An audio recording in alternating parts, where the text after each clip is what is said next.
अब विदेश से आईफोन, लैपटॉप जैसे गैजेट्स या गोल्ड लाना बेहद सस्ता और आसान हो गया है। भारत सरकार ने नए बैगेज रूल्स 2026 को नोटिफाई कर दिया है। ये कदम सिर्फ यात्रियों की सुविधा के लिए ही नहीं बल्कि ग्लोबल ट्रैवल स्टैंडर्ड्स के साथ अलाइन होने के लिए उठाया गया है। इसका सीधा मतलब है कस्टम क्लियरेंस में कम परेशानी और आपकी जेब पर कम बर्डन।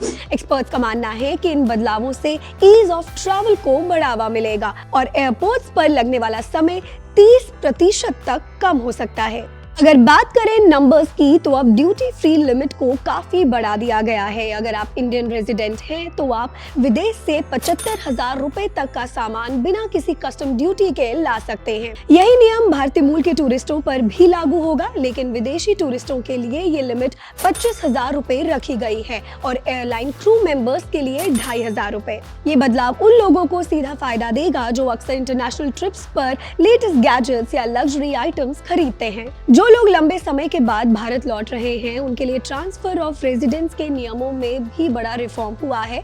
अब अलग अलग सामान की लिस्ट के बजाय एक सिंगल वैल्यू लिमिट होगी। अगर आप 1 साल बाद लौट रहे हैं तो 1.5 लाख रुपए और अगर आप 2 साल से ज्यादा समय विदेश में रहे हैं तो 7.5 लाख तक का सामान ड्यूटी फ्री ला सकते हैं। इसके अलावा अब 18 साल से ऊपर के हर पैसेंजर को एक लैपटॉप फ्री लाने की अनुमति है। ज्वेलरी लवर्स के लिए सबसे बड़ा सरप्राइज सोने के नियमों में बदलाव है। सरकार ने वैल्यू बेस्ड सिस्टम को हटाकर अब वेट बेस्ड लिमिट लागू कर दी है। अब एक महिला यात्री 40 ग्राम तक और अन्य यात्री 20 ग्राम तक सोने के गहने बिना किसी टैक्स के ला सकते हैं।